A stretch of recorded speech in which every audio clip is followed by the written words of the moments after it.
Ñanduti, por Jacobo Greenberg Silverbaum.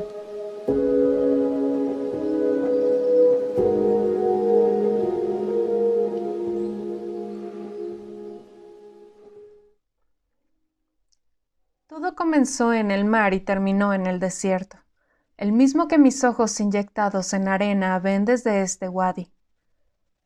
Se anunció esta mañana nublada y llena de vapor entre las tiendas de campaña repletas de instrumentos que la búsqueda cambiaría de dirección. Habíamos permanecido 2 años en la selva haciendo contacto con los más sabios de entre los guaraní. Habíamos ido en busca de los mensajes que tales sabios tejen pacientemente. Al primero que nos encontramos fue a un viejo musculoso conocido por el nombre de Ñanduti. Pronto comprendimos que el significado de tal nombre era tela de araña. Por supuesto nos sorprendió al principio, pero al observar su trabajo comprendimos la razón del sobrenombre. Durante horas interminables se sentaba frente a una improvisada mesa con una colección de puntas delgadas sostenidas en una tela. Con hilos de diferentes colores trazaba una trama que se complicaba notablemente hasta parecer una verdadera tela de araña. Después de comprender esto, nos dedicamos a observar cómo lo hacía. Nos dimos cuenta de que sus tejidos nunca eran iguales.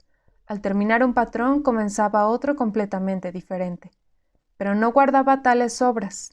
Siempre había un indio joven que al ver terminado un patrón, lo tomaba entre sus brazos y lo llevaba a lo que después supimos eran las escuelas de la tribu. Ñanduti era maestro de su gente y los patrones que tejía eran los libros que los niños estudiaban y que los mayores discutían durante horas interminables. Pero en realidad no eran libros, o lo eran para algunos, mientras que para otros eran palabras. Esto último era claro en los niños.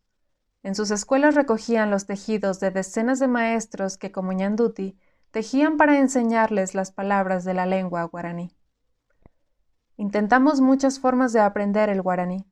La sola observación de los tejidos de Ñanduti nos sumergió en una confusión terrible, así que pedimos permiso para atender a la clase de los niños. Pero eso fue peor. Las criaturas veían los patrones y cuando sonreían mostrando haber entendido, se les asignaba un nombre. Aunque no pudimos observar una división en grados o cursos, nos dimos cuenta de que la cantidad de términos que cada niño manejaba variaba considerablemente. El caso extremo era una niña de 6 años que conocía 2000 palabras. Recuerdo que cuando hablamos con ella nos dijo que al final todo era lo mismo. Los maestros trataban en forma diferente a cada niño.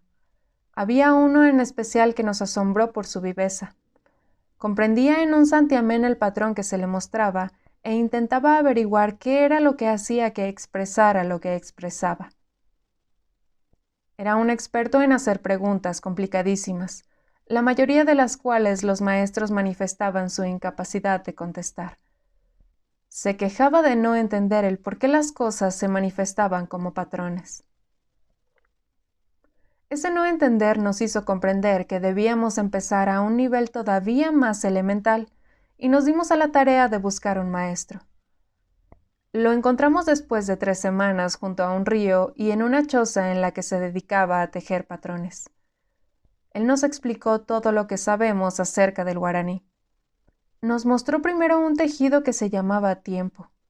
Nos dijo que era muy importante entenderlo, pues de ahí podríamos partir para comprender otras palabras.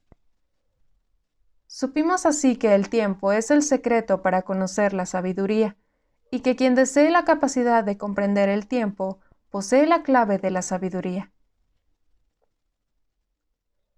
Recordé las palabras que antes de partir para este viaje me había dicho Gustavo. En guaraní, la palabra tiempo significa sabiduría. Y así era. Tardamos 3 meses en descifrar ese tejido, y al acabar de hacerlo nos sentimos capaces de todo. Entonces nuestro maestro nos enseñó otro patrón que significaba espacio, y nos quedamos azorados al comprobar que el tiempo se derivaba de un cambio en la organización del espacio. De ahí en adelante todo fue más fácil. Empezamos a discutir como la gente mayor de la tribu. Un día discutimos acerca de la interacción de patrones y sus resultantes, y comprobamos algo tremendo. Hasta ese día habíamos pensado que lo que veíamos era la construcción cognitiva de una tribu específica y concreta de la selva sudamericana. Sin embargo, súbitamente entendimos que lo que hablaba ahí era algo más que un lenguaje particular. Fue entonces cuando nos avisaron que habíamos cambiado de maestro. Nos dieron unas direcciones y llegamos al delta de un río en cuya orilla vivía un ser similar a Ñanduti, nuestro primer maestro. Pero para nuestra sorpresa, este nuevo maestro no tejía. Esto hubiera sido soportable si por lo menos hablara, pero nunca lo hacía. Siempre permanecía en silencio viendo una flor. Solo una vez nos dijo que sentía mucho no poder regalarnos nuestros primeros 5 años de vida. Por lo menos eso hizo y nosotros entendimos, y entonces buscamos niños de nuestra edad. Sabíamos que ya nadie se sorprendería, y por fin encontramos a un grupo de niños de 2 años. Jugaban en el río a construir una presa, pero no hacían una pared recta, sino más bien curvas que se entremezclaban y a través de las cuales el agua hacía extraños diseños. Era interesante observar cómo aparecían figuras geométricas y círculos ligados con cuadrados dependiendo de la colocación de las paredes sucesivas de las presas. Un día nosotros mismos nos atrevimos a construir una presa y con regocijo notamos que bastaban algunos elementos, piedras bien colocadas para crear los más complejos patrones en el agua. Puedo decir que ahí comenzó nuestro verdadero crecimiento. Pronto fuimos capaces de añadir paredes y complejas curvas a nuestras construcciones, pero cuando esto sucedió, nos dimos cuenta de que algo había cambiado. Cerca del río se estableció un campamento de exploradores de recursos geológicos. Traían regalos para los niños y utensilios de cocina para los mayores. Establecieron una tienda de canje en la que cambiaban estos utensilios por tejido guaraní.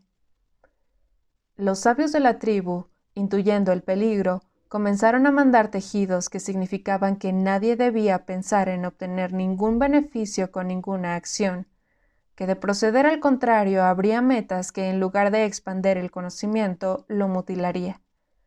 Ni siquiera querer aprender es permitido, sino únicamente aprender. Llegamos a comprender el tiempo y el espacio. Supimos que todo es creación y que, al final de cuentas, todo es uno.